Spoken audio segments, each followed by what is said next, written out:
I drive along the quiet road, my surroundings almost black since the moon has set. Where does the moon go? Is it set? Does the moon set? What does he mean? I mean, the Earth spins. So the way that planets work, Stephanie, oh no, is I'm that gonna die. The planets spin. Uh-huh. Yes. And other stuff is not painted on the sky. So when the planets spin, it looks like everything else moved. I just can't think of a time where I don't know, I guess I'm not out at night often enough, but it's like, is the moon never not, the moon is occasionally not visible at night entirely? Yeah. Well, okay, if you say so. Over the course of the day, because the moon orbits the Earth once a month.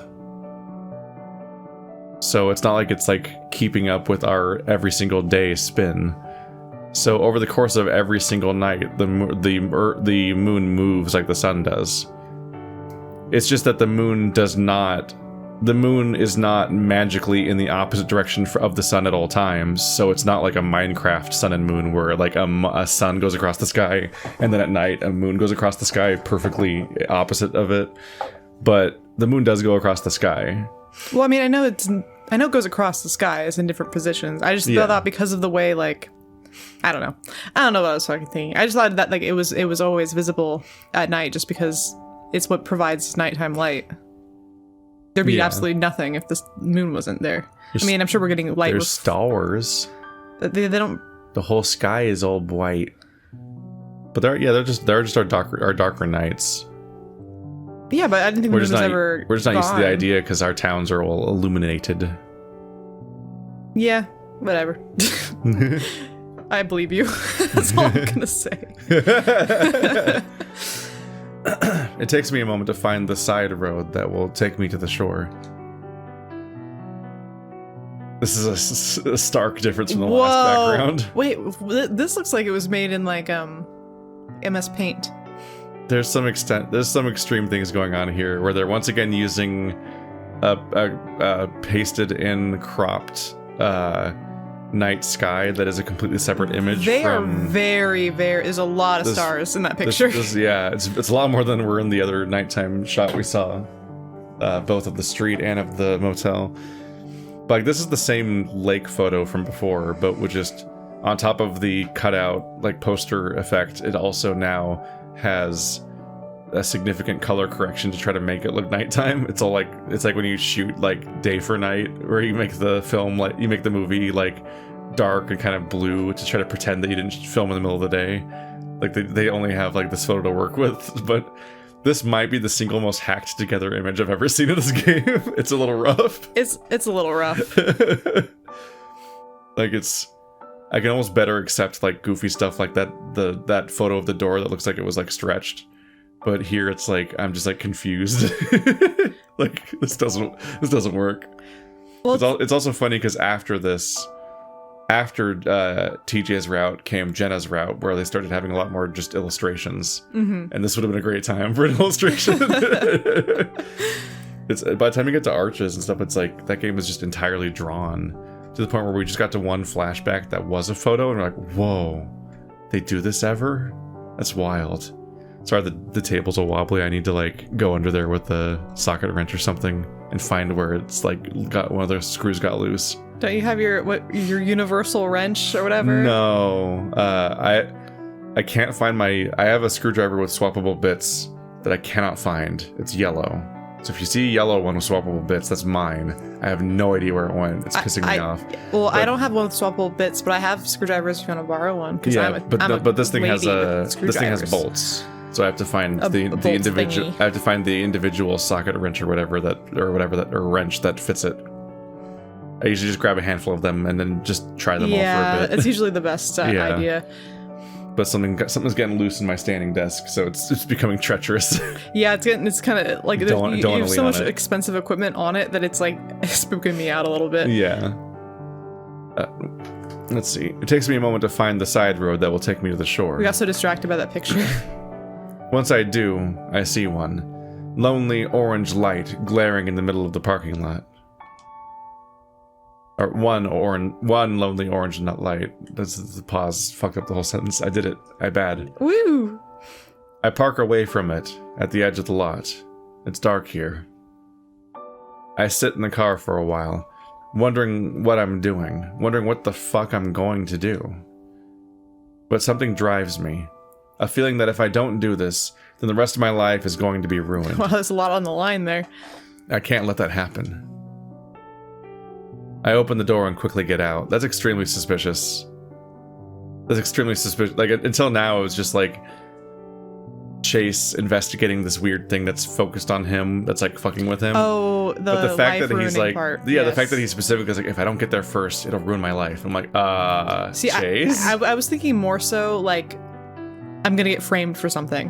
Yeah. That's where my brain went. Where it's like, I'm gonna get accused of something heinous, and I need to make sure that that doesn't come to fruition. No, it makes me think that Chase knows what it is, and he's freaking out. That is very possible. I open the door and quickly get out.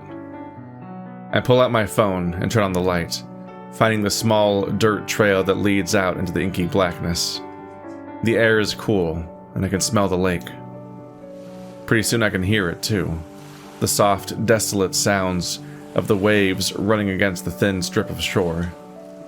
It's peaceful, but at the same time it terrifies me.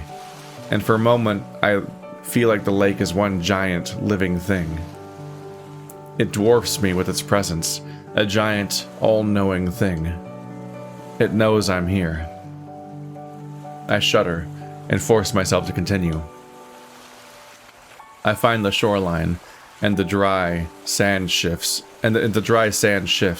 under my feet as I take a right and follow the shore. I try to ignore the sounds of the lake, the feeling that it's watching me, beckoning me towards it.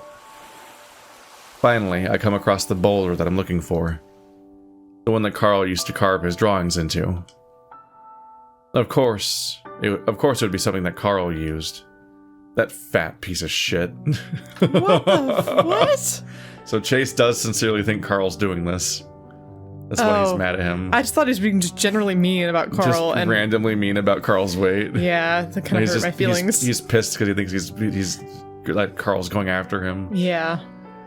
I kneel down beside it, moving the light of my phone around until I find the drawings.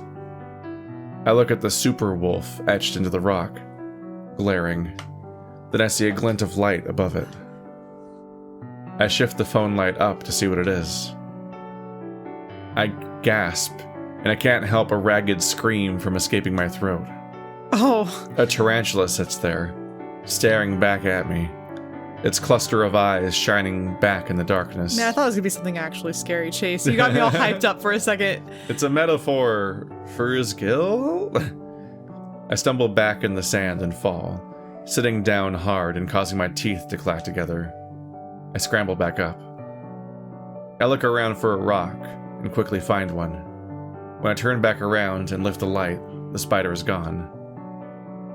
That's the worst part. That's the worst part is when a spider is no longer somewhere. I look around for a while, in case it just moved around, maybe on the ground closer to me.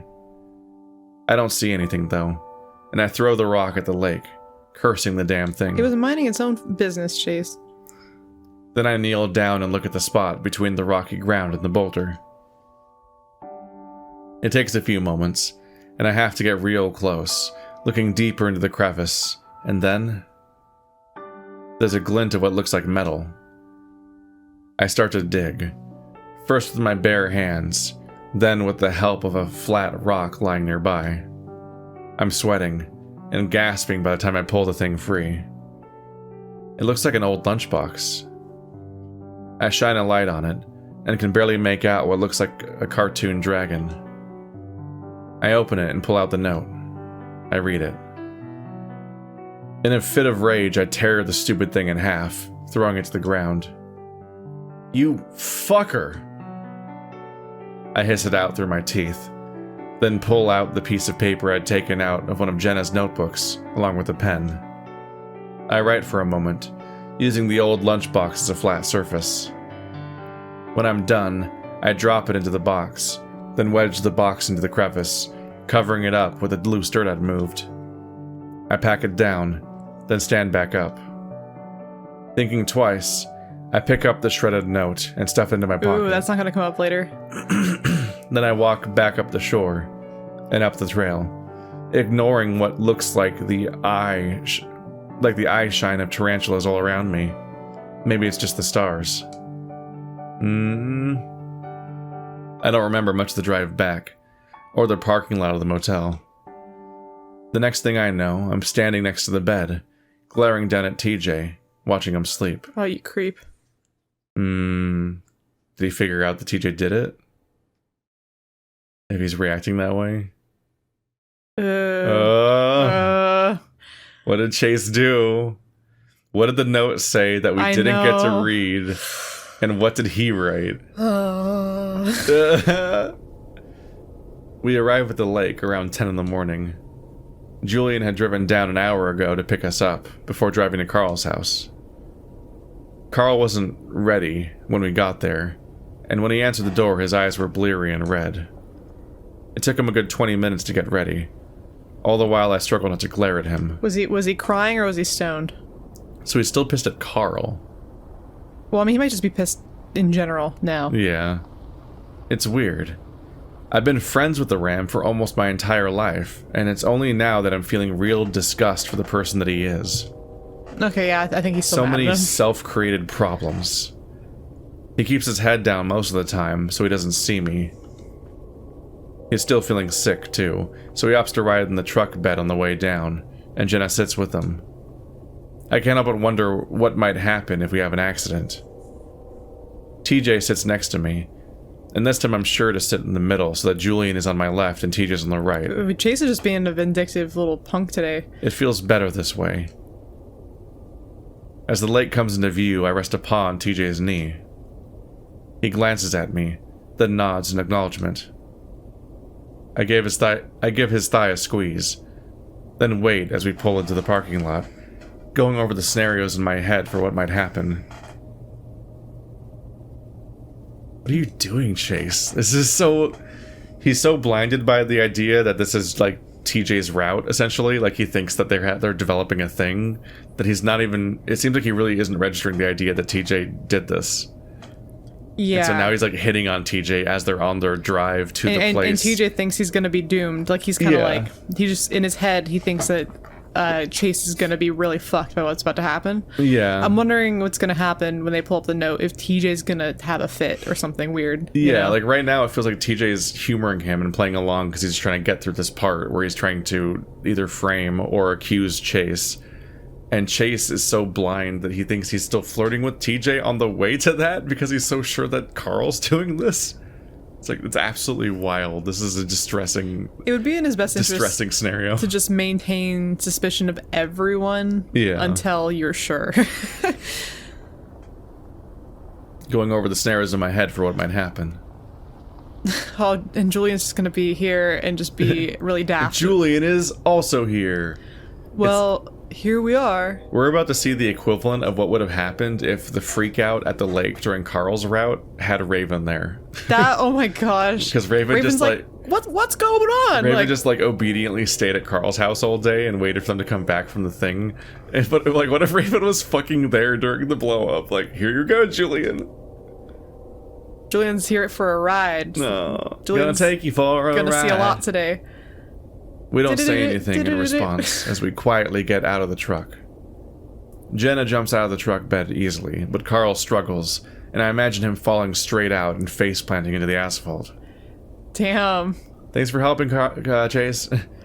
He hates him. He's not happy. Right, he's not like Carl right now. Earlier, it's not an outcome I expected to ever happen. He was thinking about what would happen if they got into an accident in reference to Carl being in the back, like if Carl would like die. Like, yeah. Which is really fucked up. That's a lot. We're seeing a dark side of Chase right now. Jenna helps him though, and we're all walking down the trail toward the lake, single file. I walk right behind TJ though, so I can keep an eye on him. And anyone else that might try to fuck with him. Okay there, protector man. Yeah, what do you think's gonna happen to TJ today? Wow, it's been 12 years since I've been down here. Yeah. It's very pretty. There's a cool freshness in the to the air by the lake. I breathe it in and get hit by the sweet memories of spending entire days down here. Swimming in the lake, building sandcastles, poking at dead fish on the beach. As we start walking on the beach and approach the big boulder, I feel my heart start to hammer in my chest. I pick up my speed to catch up to TJ. How are you feeling? I'm okay. You don't sound okay. I'm nervous. We all are. I actually feel like I'm gonna throw up. Hee hee. Hee hee. Hee hee. TJ suddenly reaches out his paw and holds mine. I'm surprised. TJ's never done this before, and though I know it's probably due to the situation we're in, it still makes me feel warm inside. It's gonna be okay. I know it. This is gonna be the end. Why would it be the end, TJ? Sussy Baka. Why would the ending of Sydney's scavenger hunt suspiciously be the location of his death? Why would he know to do that? TJ. Well, I mean, also, how does TJ even know this is the last note? Do they even? That's what I'm saying. Yeah. No, that's what I'm saying is the fact that's he's saying that the one that happens to be at the location of Sydney's death is the last one. I see. I'm like, why would you think that, TJ? Yeah, well, That's what if there weird. was like 5 more? Like, you don't Yeah, know. there could be like this could be this marathon run. Yeah. It's weird how they're the thematically resonant locations. TJ's voice breaks up at the last word. The end. The end of what exactly? TJ's guilt over Sydney? The mystery over exactly what happened to him? Of the world as we know it? Yeah, that's probably it. Because I know that after this morning, things are never going to be the same again. Oh gosh, what the fuck did Chase write on that note? Yeah. Oh my goodness. Just remember that if it's buried by that boulder, it's probably gone by now. I know I've said that every time before, but the lake has flooded a few times since then. I look up at the steep, rocky bank on our right. Remember that spring that I went all the way up to the road? Yeah. All these plot holes to poke into TJ's fucking scheme. all these are impossible. I look back at our friends. Jenna's walking side by side with Carl, talking to him in a low voice. Julian is ahead of them, and he's looking directly at me. Do, do, do, do, do. I look away. Julian's on a nice walk. I'm just saying that even if it's there, it's probably water damage to the point where we won't be able to read it. TJ stays silent, just as we come up to the rock, sitting there on the beach like it has since I can remember. Probably like it has since before the lake was even created. TJ still holds my paw as Julian, Jenna, and Carl stand next to us, the 5 of us in a sort of semicircle around the boulder. Well, here we are. I'm also here. Yeah. Julian says the exact same thing he said in the parking lot, and I feel myself starting to get annoyed. But I cling to TJ's paw, and that calms me down a little. So, if it's still here, it could be anywhere. Knowing Sydney, Jenna says his name carefully. he'd probably leave a marker of some kind. This one could be hard to find. Remember that he said that it's by Carl's drawing. It'd probably be right next to that. I don't know, guys. The other ones were inside of something. This is just out on a beach. The sand's changing all the time. Carl digs at the damp sand with a hoof, his paws shoved into his pockets, eyes downcast. Everything okay, Carl? I say it sharply, not bothering to filter out the annoyance in my voice.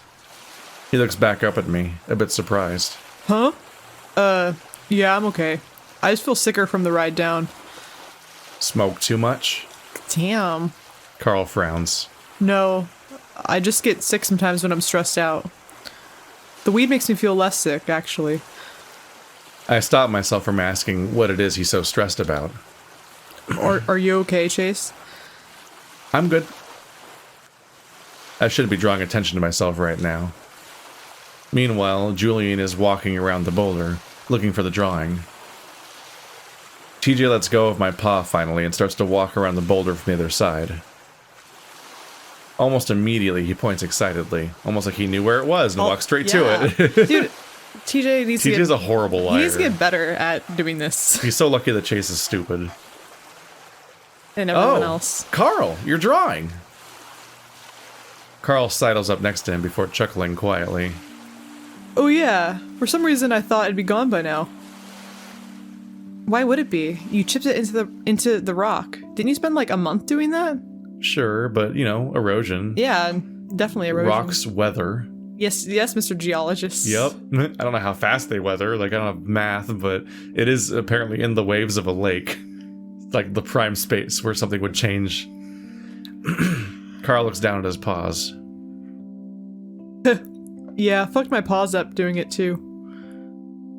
I move around to stand next to them and see the rough outline of a muscular wolf with a long cape. Super Wolf. Boringly named man. But we do have Superman, so I guess we're just... They can't all be winners. Yeah, exactly.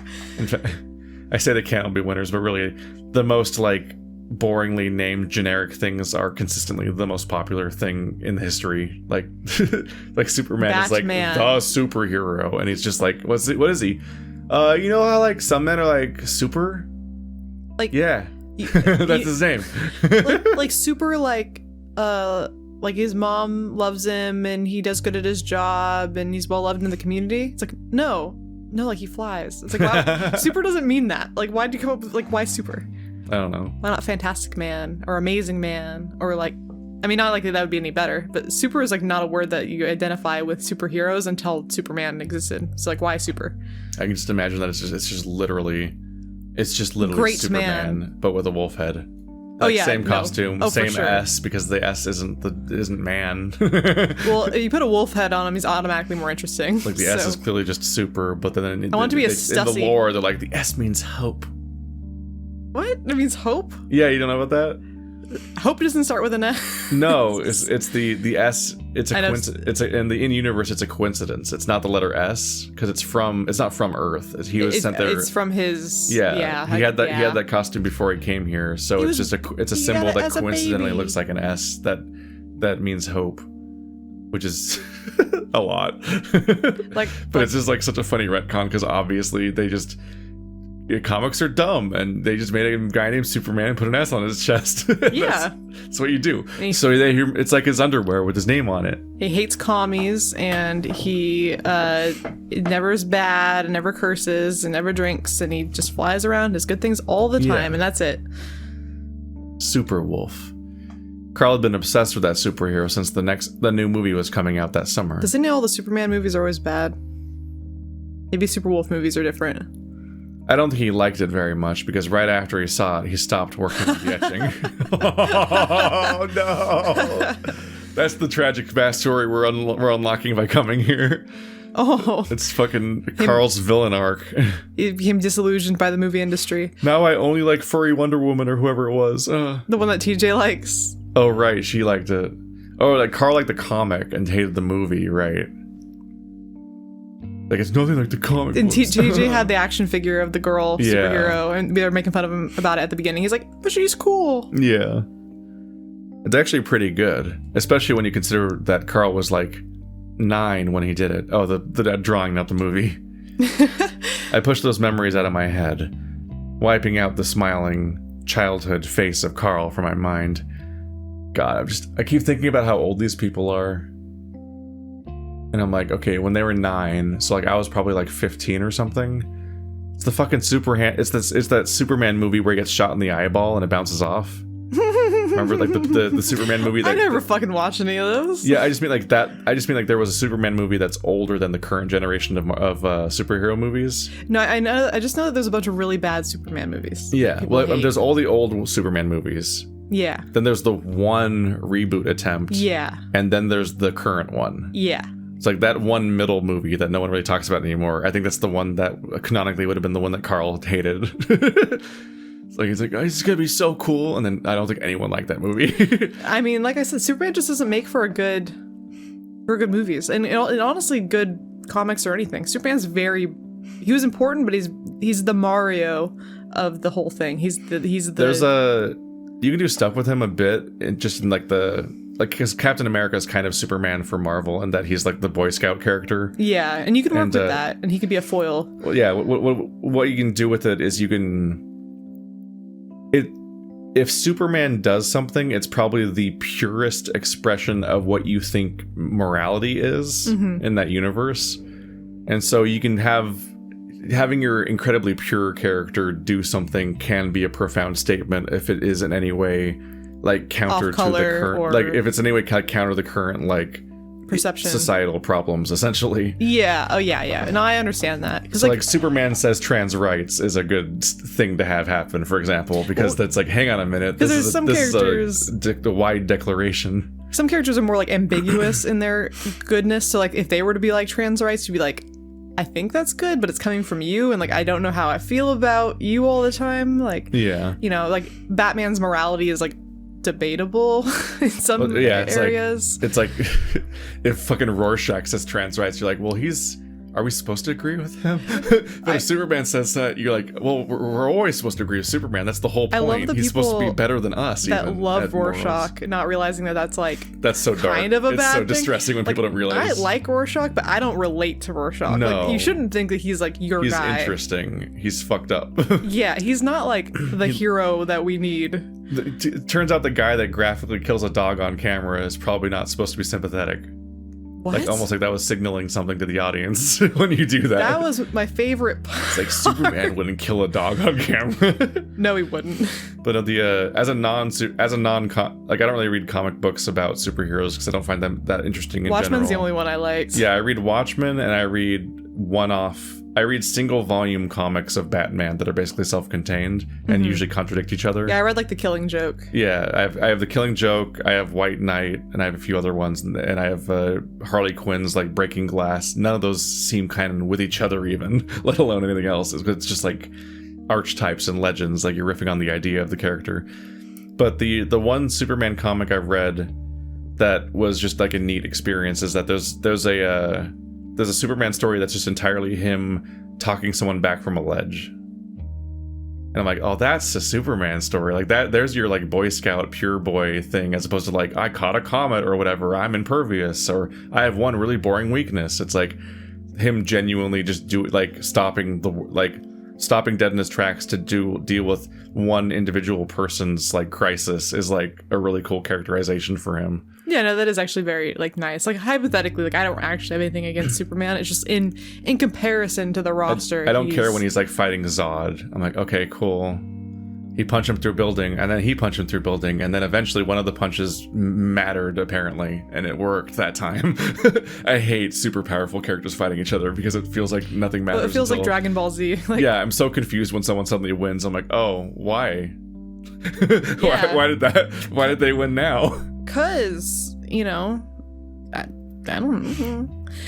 My favorite, so my Watchmen's my favorite typical comic superhero. I mean, it's not even typical. It's like it's the least typical, but it's more typical than what I'm referring to. My most favorite comic book ever is The Ray Gun, and it's written by Daniel Close, and it's literally just about a guy who finds out he has superpowers when he smokes his first cigarette when he's like 16, and his dad was like, I knew you'd smoke a cigarette because you're a bad kid. Here's a note explaining your power. And basically all he gets a ray gun, and he decides to be a superhero, but as soon as he kills the first thing he kills, which is like a squirrel, he decides to never use it again. He puts it in a box, and like that is the entire comic fundamentally. Yeah.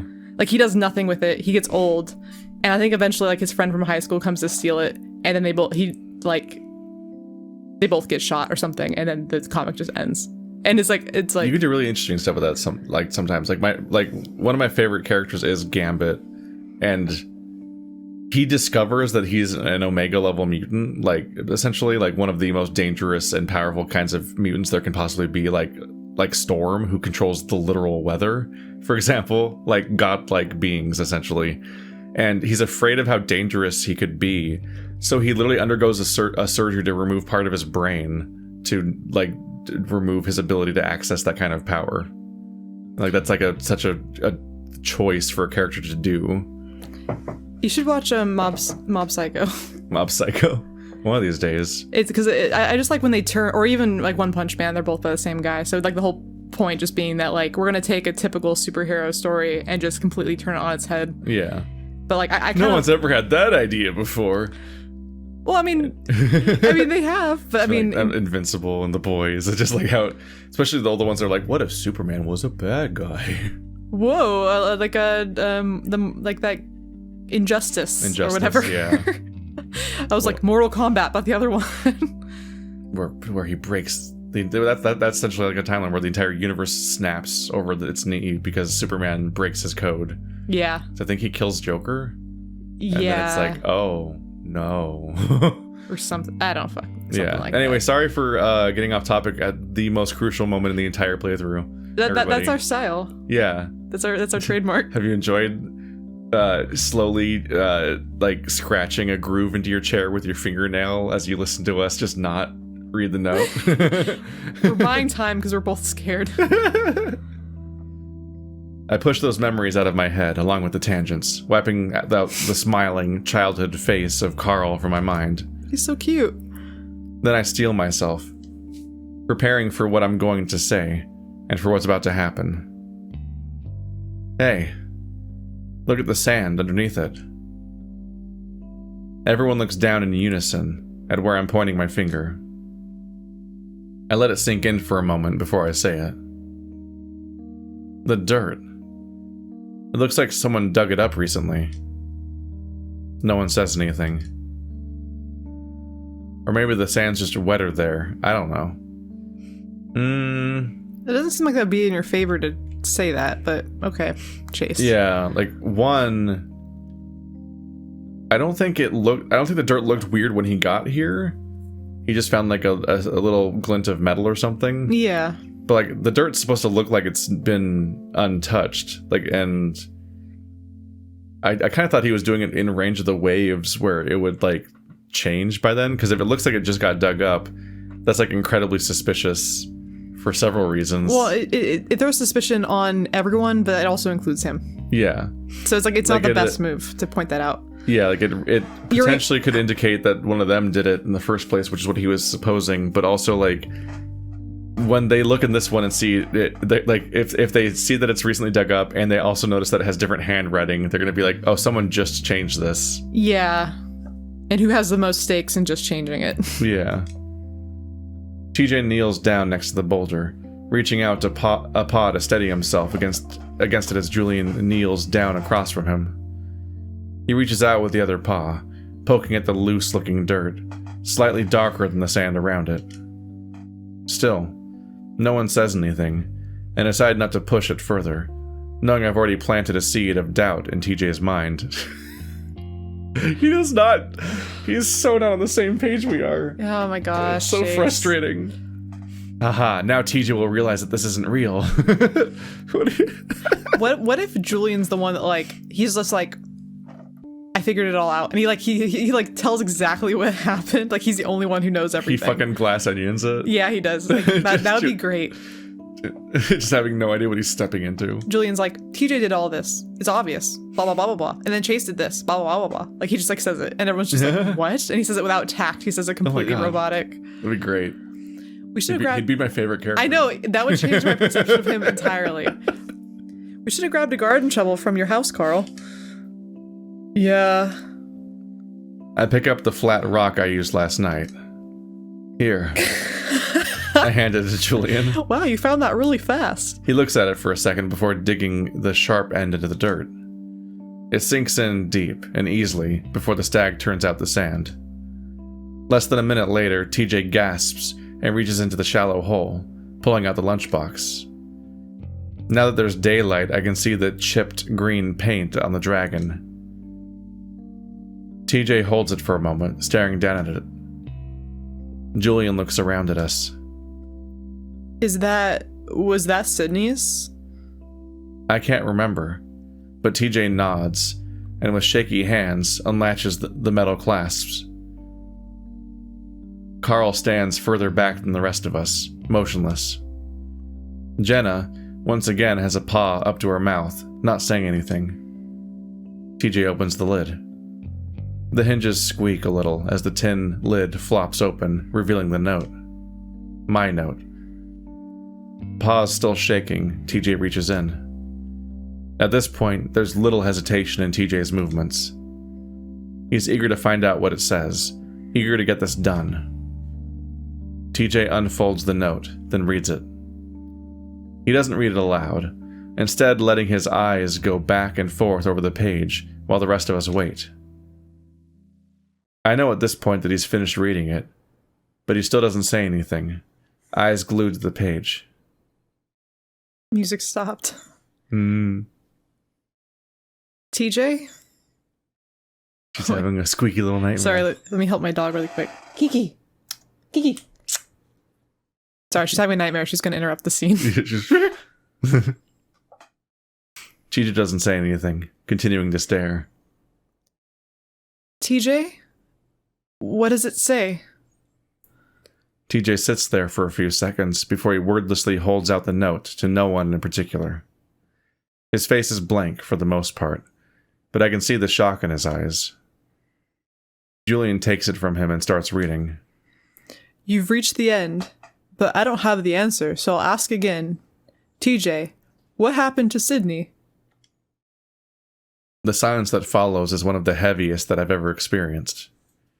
Carl's still frozen, but now he's looking up at Julian. Jenna moved her paw from her mouth at this point, but she's clutching her necklace, her eyes on TJ. Julian is just staring at the links, waiting, probably unsure of what any of this means. TJ, meanwhile, stares at the hole that we dug up, his paws laying limp in his lap, ears drooping. I start walking over to him. What does it mean? Do you guys know? I rest a paw on TJ's shoulder, touching it softly. He doesn't move. So I crouch down next to him, slowly wrapping an arm around his shoulders, drawing him in. That's so fucking creepy from TJ's perspective. That's so deeply unnerving. That is. The person he's accusing swapped the note in advance and now is like hugging him close. It's like some fucking like fucking Gone Girl shit. Well, because to TJ, he knows that somebody swapped the note because he's the person who wrote it. So he's the only one that would know that somebody swapped the note. And considering who it could be, because he knows Flynn doesn't know anything about this. If he wrote this note, he knows Flynn's not involved in this at all. Yeah. He knows that it's Chase. It can't be anyone but Chase. Because he's the one freaking out about it. Yeah. Like, because why would Jenna or Carl swap it out? Exactly. Because they all had the clue, so they technically all could have found it, but they have no reason to at all. And Julian doesn't fucking know shit. He's not paying any attention. He's just along for the ride. People are paying attention to me. I can feel him trembling. Guys? I look over at Julian with a sad look on my face. We have a friend who has a grudge about this whole thing. I think it might have been the one leaving the notes. That's why he wrote it like that. I'm like, why would you go after TJ if you're not mad at TJ? Yeah, no, I mean, I knew. He's writing it from Flynn's perspective. Because it resets back to the fight at the beginning of the game. TJ shakes his head against me, but he doesn't say anything. Julian stares. But why? I shrug, beginning to stroke the top of TJ's head. Julian looks from me to TJ. I don't know. Maybe he thought that this was his last chance to hurt TJ somehow. I really don't know. Jenna and Carl have walked up to stand next to us, and both seem to be at a loss for words. The paper is different, though. TJ's voice is distant and faint, muffled against my chest. Jenna's gonna recognize her own paper. There are ways to make paper look old. Maybe he just didn't have time with this one. Julian shakes his head. Listen, I know I've only been a part of this for a day, but this is crazy. And those are a lot of assumptions. Do you really know what happened? If you knew this friend of ours like we do, you'd understand how obvious this is. He's the only one that finds it obvious, though. Yeah. But then Jenna shakes her head as well. No, Flynn wouldn't do this. He's a jerk, but he wouldn't do this. You know that Flynn's been sending... You know that TJ... Tried to reset the cadence, and then I rewrote it. Womp, womp, womp. You know that Flynn's been sending TJ threatening texts all week, and that he's been out to fuck with TJ since we got here. Jenna shakes her head again, but doesn't say anything. He wouldn't. I snap my gaze at Carl, glaring. Dude, even at his worst, he'd never do something like this. It's too fucked up. All that work just to fuck with us, and it has to do with Sydney? No. Yeah, a Sydney-related prank from the person that's really freaking out about it. Yeah, and also, Carl knows that Flynn has a heart of gold because he cooks him fish. Yeah. And he loves him, and he orders him lemonade, and he knows that Flynn's a good boy. Yep. And he plows him on Saturdays. And yeah, he's a tsundere. Flynn's a good boy. Flynn's overall generally in the right and up to good things, and this whole argument leans heavy on the assumptions we had about him at the very, very, very beginning at most. But even then, it was pretty clear that Flynn, like, has outbursts, but that's so different from, like, premeditating this entire insane thing. It's, like, so out of his personality to do that. No, like I said, being an asshole and being blunt is not the same as having this level of plan ahead, elaborate vindictiveness. Yeah. That is different, you know? And who found the first note? Who's been Flynn's best friend since we all left? Whoa, Chase. Carl's eyes go wide. TJ finally lifts his head, looking up at Carl. You're the one that gave it to us. Set us off on this whole bullshit scavenger hunt. Uh-oh. Bad music. Yeah. Carl takes a step back, mouth hanging open, looking at me like I'm some sort of alien or something. He's hiding behind Jenna right now. This entire thing was fucking crazy from the start. Our dead friend who left notes behind a decade ago, and somehow it's all still here, in the old school, in that house? Fuck that. Chase, stop it. Jenna's voice is soft and distant, lacking any sort of authority. I stand up suddenly, staring the ram down.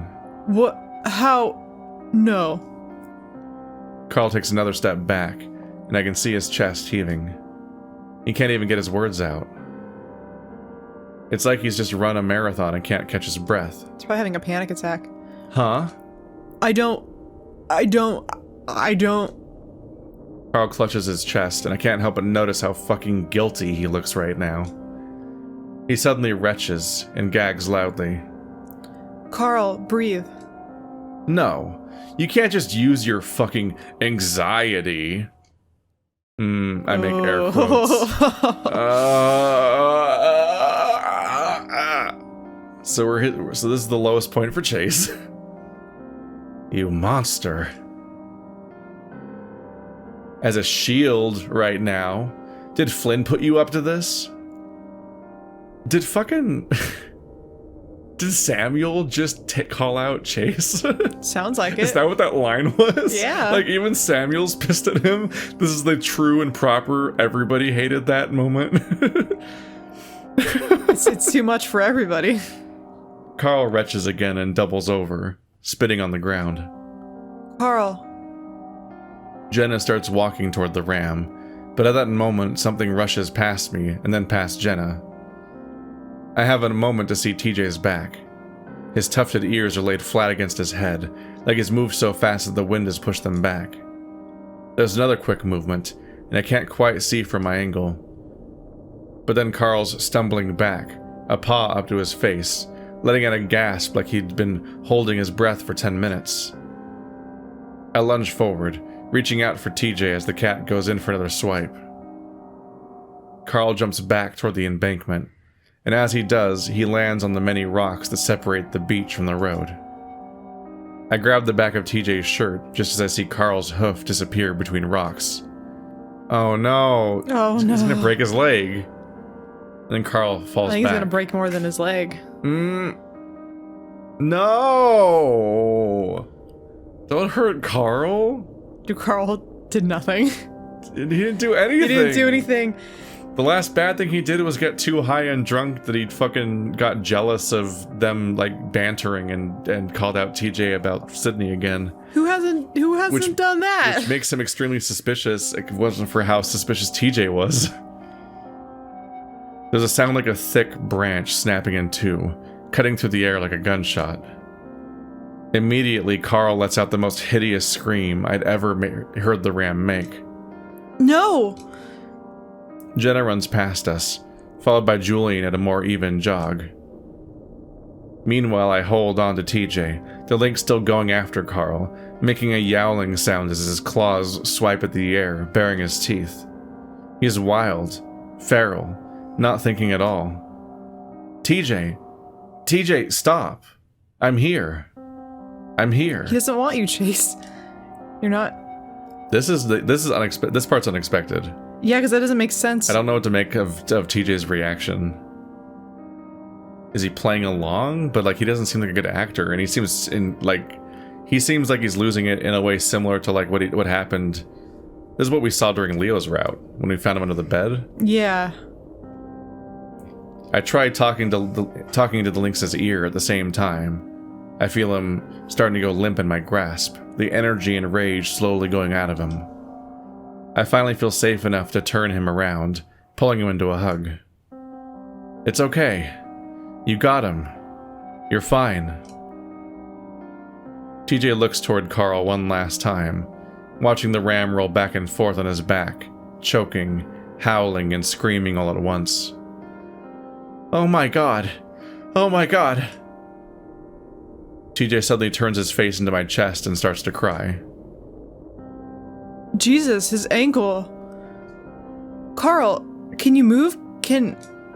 But Carl isn't listening, continuing to scream and hyperventilate at the same time. Call an ambulance. I don't know who she's talking to, but Julian pulls out his phone.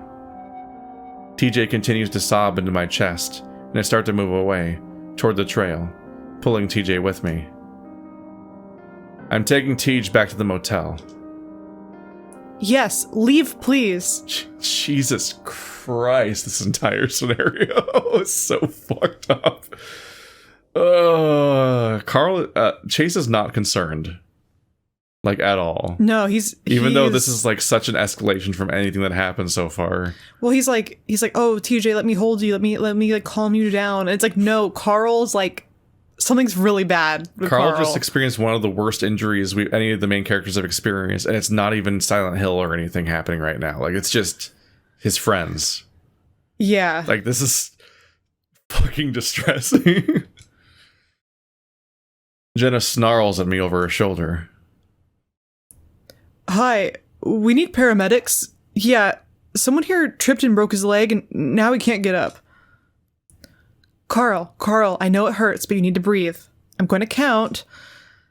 Jenna's voice fades away as I start fast walking toward the trail, pulling the sobbing TJ along with me.